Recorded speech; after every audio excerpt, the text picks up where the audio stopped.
Bienvenido una vez más a mi canal. Dios les bendiga. Mi nombre es Willy Tapias. Hoy terminamos el capítulo 3 del Apocalipsis con la iglesia de Laodicea, que representa a la iglesia tibia, que es la iglesia apóstata. Y como las demás iglesias no sabemos el año de su fundación, en qué momento fue edificada, pero posiblemente fue influenciada por la predicación del apóstol Pablo, la iglesia de Éfeso y otros hermanos que también se distribuyeron por toda esa área. No tenemos ninguna referencia que hubo persecución y que tuvieron herejía. Su gran problema era su arrogancia, su prepotencia, su autosuficiencia y complacencia, que por esta razón nuestro Señor hace una condenación más severa a esta iglesia. Esta ciudad podemos decir que era económicamente próspera y la iglesia también era prosperada económicamente, pero era pobre espiritualmente, como la vamos a estudiar. Cuando empezamos en el versículo 14 siempre hace referencia a nuestro Señor Jesucristo, a títulos que Él tiene y lo podemos estudiar durante toda la palabra de Dios, o a través de la palabra de Dios, mejor dicho. Y Él empieza diciendo, yo soy el Amén. Este es el título empleado solo aquí en la Escritura para describir a Cristo, que significa que Él es el cierto, que Él es la verdad, que Él es el Dios del verdadero. Como nosotros podemos ver en 2 Corintios 1:20 dice, porque todas las promesas de Dios son en el sí y en el amén, que así sea. Después dice que Él es el testigo y fiel verdadero. Si algo podemos estudiar en la palabra de Dios, es que nuestro Señor Jesucristo fue el testigo fiel aquí en la tierra de nuestro Padre Celestial, tanto que Él terminó muriendo en la cruz del Calvario por todos nosotros. Y Él va a hacer todo lo que ha prometido hasta el fin. Lo tercero que dice que Él es el principio de la creación de Dios. Jesús es el origen de todo. La palabra de Dios nos enseña que a través de Él, por medio de Él y para Él han sido todas las cosas, que todo subsiste por Él. Y esto lo podemos estudiar en Colosenses 1, 15, 16. Ahí podemos entrar más en detalle. En el versículo 15 y 16, nuestro Señor Jesucristo va a hacer reproche contra la iglesia. No halagó nada de esta iglesia, ni siquiera a los creyentes, dando a entender que no estaban haciendo las cosas bien en esta iglesia. Es un ejemplo para todo. Y empieza diciendo, no eres ni frío ni caliente, sino tibio. Cuando estudiamos esto espiritualmente, las personas calientes son aquellas que están avivadas en el espíritu, que están rendidas a nuestro Señor Jesucristo. Que aunque son débiles, porque todos lo somos, sabemos que dependemos de Dios y estamos en su presencia cada día, queriendo agradar solamente a nuestro Señor Jesucristo. La espiritualmente fría se refiere a aquellas que rechazan a Jesús, rechazan las palabras, rechazan a Cristo, rechazan a la iglesia y dicen, mira, yo no soy hipócrita. Como me decía un compañero de trabajo, me decía, Willy, yo sé que Cristo es la verdad, yo sé que ese es el camino, pero es que yo soy débil, a mí me gustan las mujeres, yo me voy a ir para el infierno gustándome las mujeres. Yo le digo, bueno, es tu decisión. Él decía, yo no soy hipócrita. Y eso está pasando, su sinceridad se admira. Pero aquellos que la palabra dice que las personas tibias son aquellas que no se ajustan ni a un lado ni a un otro. Ni soy tibio, ni soy frío, ni soy caliente. Sí, no tengo ninguna categoría. No tienen compromiso con el Señor. No se preocupan por crecer espiritualmente. No son genuinamente salvas, pero no rechazan tampoco el Evangelio de nuestro Señor Jesucristo. Dicen, no, yo soy cristiano. No rechazan el Evangelio, no, Él es la verdad. Y asisten a la iglesia como los fariseos, como una religión más. Son practicantes. Y la palabra de Dios nos enseña que estas personas son hipócritas. Están jugando el Evangelio. No lo digo yo, lo dice la palabra de Dios. Y una cosa que recalca la palabra de Dios, que dice que Él va a vomitar a los tibios. Cuando estudiamos este concepto es muy delicado. Porque cuando uno vomita a una persona es porque le cayó algo mal, un alimento infectado, contaminado, algo estuvo mal. Y tu cuerpo lo rechaza, tu cuerpo se enferma por eso, que finalmente termina rechazándolo. Y eso que uno vomita tiene mal olor y no se puede volver a comer. Nuestro Señor Jesucristo de una forma simbólica está diciendo a los tibios, a los que no se definen que ni están con Dios ni están con el diablo, finalmente Él los va a vomitar. Dice, a los tibios Dios le enferma. Y tanto, valga la redundancia lo que voy a decir, Él los va a terminar vomitando. Es lo que nuestro Señor Jesucristo dice. Y es lo que va a pasar con muchas personas que dirán, Señor, lo que hicimos esto, sanamos, curamos, hicimos. Y el Señor dijo, apartad de mí, hacedores de maldad. Nunca os conocí, porque el Señor es un Dios de orden, mis hermanos. Tenemos que meditar la palabra de Dios. En el versículo 17 podemos ver la arrogancia, todo lo que ellos presumían. Dice, pero tú dices, le dice Jesús, yo soy rico y me he enriquecido y de ninguna cosa tengo necesidad. Eran presumidos y decían, me he enriquecido. Ellos no reconocían al Señor.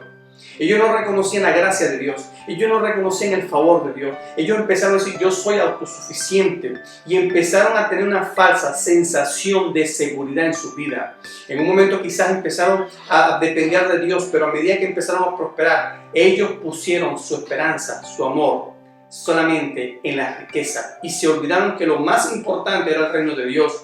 Y así pasa con muchos que llegan, empiezan de repente, no tienen nada y llegan a la iglesia y Dios les prospera, pero después se olvidan de que Él los prosperó, se olvidan que la riqueza que Dios les puede dar a cada uno es para bendecir al reino de Dios, bendecir a tu familia, a tu papá, a tu mamá, bendecir a tu esposa, a tus hijos, claro que sí, pero sobre todo tenemos que amar a Dios sobre todas las cosas.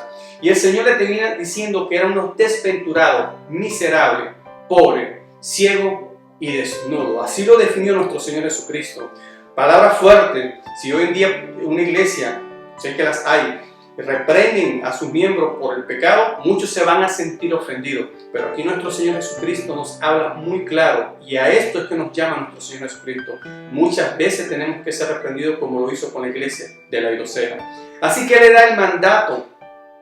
Aquí en el versículo 18 le da 3 órdenes y lo primero le dice: compren oro refinado en fuego para que sean ricos. El enfoque de nuestro Señor Jesucristo era llevado de las riquezas materiales, de la riqueza material a las riquezas espiritual donde estaba la vida eterna.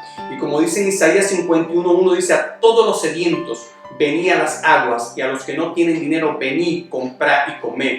Venid, comprad sin dinero y sin precio vino y leche. ¿Quién compra sin dinero? Nadie, mis hermanos. Pero nuestro Señor Jesucristo nos está diciendo a los pecadores, a los que están apartados: venga, y lo único que tienen es su condición miserable, perdida. Y Jesucristo nos ofrece, como nos ofreció a nosotros, su justicia, su santidad, su redención por su sangre, la salvación eterna, la esperanza con Él. Eso es lo que está diciendo: compren oro refinado. Representa las riquezas de su salvación, de su redención, de su sangre. Esa que Él derramó en la cruz del Calvario. Y después dice: vestiduras blancas para vestirse, y no se descubra la vergüenza de tu desnudez. En Laodicea, ellos eran famosos porque ellos confeccionaban lana negra, que allí se producía. Y en contraste de esto, el Señor dice: compren vestiduras blancas, que simbolizan las obras justas que siempre acompañan la genuina fe salvadora. Y lo tercero que le recomienda, dice: unge tus ojos con colirio para que veas.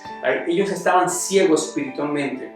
Su prepotencia y su orgullo, mis hermanos, habían cegado sus ojos y no estaban viendo. Y el Señor dice: echen el colirio, la palabra de Dios, para que puedan abrir sus ojos espirituales y puedan discernir qué es lo que hay de más valor. Y es nuestro Señor Jesucristo. Es el reino de Dios, que es lo eterno y nos está esperando a todos aquellos que nos mantenemos fieles a Él. Como dice en el versículo 19, dice lo siguiente: yo reprendo y castigo a todos los que amo. Sé pues celoso y arrepiéntete. Si vemos un detalle muy bonito de nuestro Señor Jesucristo aquí, que Jesús estaba considerando a la iglesia de Laodicea creyente. Le dijo: yo castigo, reprendo a los que amo. Y esto nos hace recordar en Proverbios capítulo 3, versículo 12, donde dice: porque Jehová al que ama castiga, como al padre al hijo a quien quiere. Cuando leemos Hebreos capítulo 12, del versículo 1 al versículo 11, Jesús dice: yo disciplino a los que amo. Y el Señor le estaba diciendo a la iglesia de Laodicea: ve, yo los reprendo, están haciendo las cosas mal porque les amo, arrepiéntense. Y ese es el mensaje que no solamente le da a la iglesia de Laodicea, sino a aquellos que también que se han apartado de Dios, sino también a aquellos que no están caminando con Dios, sino también a aquellos que no son salvos. El único camino es el arrepentimiento, volverse a Dios, volverse a Jesús. Y en el versículo 20 nos damos cuenta que la iglesia de Laodicea tenía a Jesús fuera y le dice: he aquí, yo estoy a la puerta y llamo. Si alguno oye mi voz y abre la puerta, entraré a él y cenaré con él y él conmigo. Y aunque este versículo lo usamos mucho para predicar a Cristo, esta referencia, que también es válido porque Dios toca la puerta al mundo para que abra, porque el mundo está sin Cristo. Pero aquí está hablando a la iglesia, a una iglesia, a la Laodicea, le está diciendo: yo estoy afuera y estoy tocando la puerta en este momento. dejen el orgullo, arrepiéntase. Yo estoy tocando la puerta. Y si ustedes me dejan entrar, vamos a tener intimidad, vamos a tener un relacionamiento. Yo los voy a redimir, yo los voy a guiar y los voy a llevar a las riquezas espirituales donde está la vida eterna. Eso es lo que nuestro Señor Jesucristo le estaba diciendo a la iglesia tibia, a la iglesia apóstata, presumida y orgullosa, que era pobre espiritualmente, aunque era rica materialmente. Después le da las promesas en el versículo 21 y dice: al que venciere. Y esta promesa se la hace siempre a la iglesia, a todos nosotros, como dice en 1 Juan capítulo 5 versículo 4, porque todo lo que es nacido de Dios vence al mundo, y esta es la victoria que vence al mundo, nuestra fe a la iglesia. Y Jesús le dice: le daré que se siente conmigo en mi trono, así como yo he vencido y me he sentado con mi Padre en su trono. Esta es la promesa para todos aquellos. Esto es una bendición. Un día vamos a estar sentados con Él en ese trono con nuestro Padre celestial y también participando de la boda del Cordero. Gloria a Dios. Y el versículo 22 dice: que tiene oído, oiga lo que el Espíritu dice a las iglesias. Siempre un llamado del Espíritu a todas las iglesias que están hoy, y a usted y a mí, mis hermanos. Siempre Dios nos está hablando a través de la palabra de Dios. El Espíritu Santo siempre hay algo que nos está diciendo: no está bien, arrepiéntete. El Señor exhortó a que se arrepintieran y tuvieran comunión con Él antes que cayera la noche del juicio y fuera demasiado tarde. La cena representa la última comida, desayuno, almuerzo, y el Señor dijo: yo cenaré antes que venga el día de juicio y no haya más oportunidades. Mis hermanos, ese es el llamado para las iglesias que están ahorita desviadas del camino del Señor. Cuidemos nuestras vidas, mantengámonos orando y velando, porque sabemos que la carne es débil, pero el Espíritu siempre está dispuesto, así que enfoquémonos allí. Mis hermanos, hoy terminamos el capítulo 3, terminamos con la iglesia de la Laodicea. Vamos a empezar el capítulo 4. Espero que esta palabra haya sido de bendición para sus vidas. Una vez más les digo: compartan, comenten, déjenme su like, porque también ayudan al canal. Dios les bendiga y hasta el próximo video.